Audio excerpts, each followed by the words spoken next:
자, 1월 9일 금요일자 노준엽의 날마다 성경 창세기 6장 1절로 22절까지 말씀입니다. 사람이 땅 위에 번성하기 시작할 때 그들에게서 딸들이 나니 하나님의 아들들이 사람의 딸들의 아름다움을 보고 자기들이 좋아하는 모든 여자를 아내로 삼는지라. 여호와께서 이르시되 나의 영이 영원히 사람과 함께하지 아니하리니 이는 그들의 육신이 됨이라.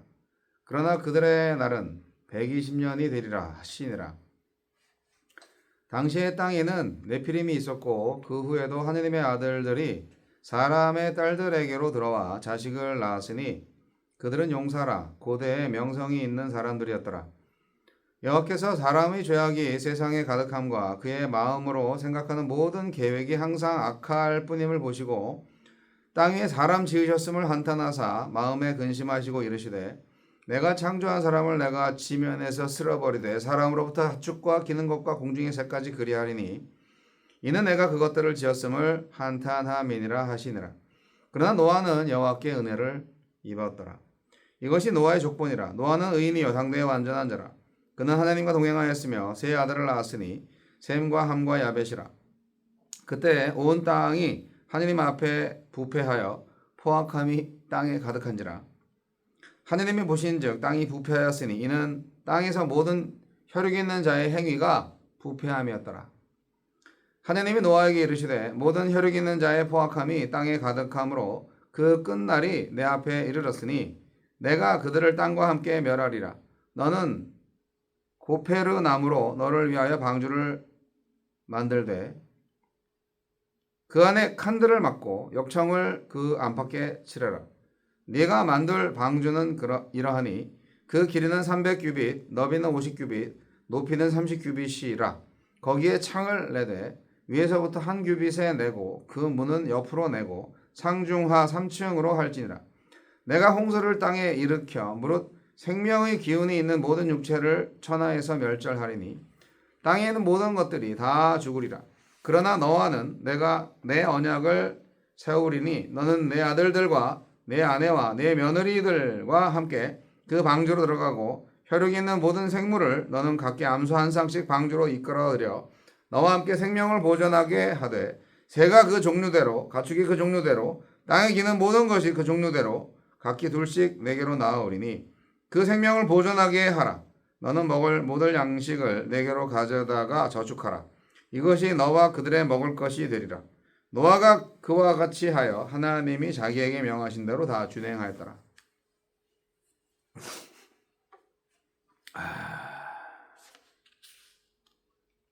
심판의 물결, 구원의 방주. 세상의 죄악은 하나님의 심판을 불러오지만 하나님은 노아를 통해 은혜의 방주를 준비하셔서 구원의 길을 열어주십니다. 창세기 6장에는 여러 가지 신기한 이야기들이 많이 나옵니다. 네피림이라는 존재가 나오네요. 창세기 6장에 나오는 거인들인데 홍수 이전과 이후에도 존재했다고 하는데 뭐 정확한 정체는 모릅니다.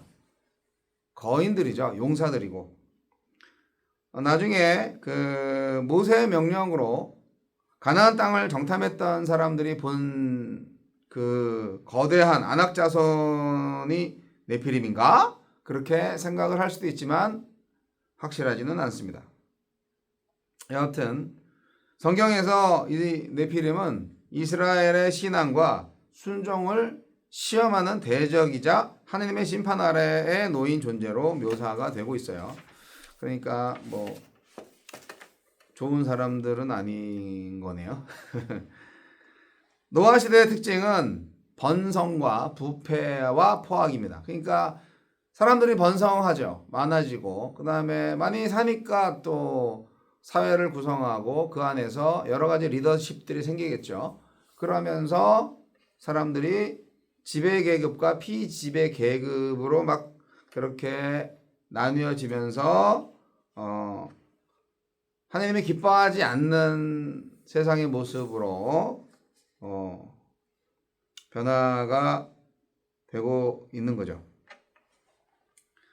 사람들이 많아지면 생기는 게 바로 그거죠. 권력 구조가 생깁니다. 서열이 생깁니다. 자연스럽게 힘 있는 자들의 중심이 생기고 그걸 중심으로 사회가 재편되고 힘이 지배하는 사회가 됩니다. 싸움 잘하는 놈이 왕노릇 하는 거죠. 근데 그 싸움 잘하고 힘이 있는 자가 선하게 사람들을 이끌어가면 되는데 자기가 더 편하겠다고 자기가 더 뭔가를 누리겠다고 다른 사람들을 짓밟아 으깨면서 핏바라 먹거나 그런 통치를 하는 일이죠. 그게 아주 나쁜 거죠. 그래서 하느님 보시기에 사람들 안에 악이 가득하다. 그렇게 성경을 통해서 말씀하고 있습니다. 악이 넘쳐나면 악인 위에 악인이 있고 막 그러면 이제는 뭐 악을 보고도 묵인하고 너도 나도 악을 행하니까 그냥 너도 나도 악을 행하는 담대함이 넘치는 그런 그야말로 디스토피아 세상이 되는 거죠. 그 시대를 바라보는 하나님의 마음이 분노가 치밀었던 거예요. 그런 세상을 야 내가 이걸 이렇게 하라고 내가 만들었나? 내가 사람들을 이렇게 야 하나님도 후회가 좀 되실걸요? 가인을 처단하지 않은 걸 가인을 살려준 걸 하지만 그것도 하나님의 선택이고 가인의 선택이죠. 하나님이 잘못했다는 말은 할 수가 없죠. 하나님은 인간에 대한 기대가 크셨어요. 끝까지 희망을 가지시려고 했던 것 같아요. 하지만 결국 인간의 죄악이 극에 달했고 이제 하나님은 인간을 처단하시려고 합니다. 포항무도한 세상을 확실하게 끝내지 않으면 인간의 미래가 없다라고 결론을 지으신 것 같아요. 그래서 홍수심판이 예언되고 있는데 이 홍수심판은 에덴 동산에서의 추방처럼 땅 위에 있는 인간들을 싹 쓸어버리는 거죠. 정확히 말하면 인간의 악을 제하여 버리는 겁니다. 그런데 그렇게 세상을 다시 리세팅, 리부팅 할 수 있었던 것은 어찌 보면 노아라는 한 사람이 있었기 때문이다. 그렇게 생각할 수 있습니다. 노아라는 그 한 사람이 하나님 보시기에 의인이었어요. 그래서 저 한 사람을 통하여서 세상을 다시 리세팅 해야 되겠구나 하는 인류의 희망인 거죠. 오늘날에도 정말 악이 번성하고 있는 시대에서 노아 같은 사람이 필요한 거죠. 그러면 하나님은 그 노아를 중심으로 해서 세상을 재편해 나가실 수 있는 겁니다. 노아 같은 사람이 한 사람이라도 없으면 어떻게 되느냐? 그럼 뭐 종말이죠. 그래서 심판의 물결이 이제 생겨나려고 하는 찰나에 하나님께서 노아에게 방주를 지으라고 구체적으로 치수와 방주 재료를 명하시는 그것이 오늘날 저와 여러분에게 주시는 하나님의 사명입니다. 어떤 방주를 지어야 할 것인가? 하나님이 명하신 방주. 제가 치고 있는 기타 중에 하나가 이제 고퍼우드 기타인데 여기 성경에 나오는 고페르라는 나무가 바로 고퍼우드죠.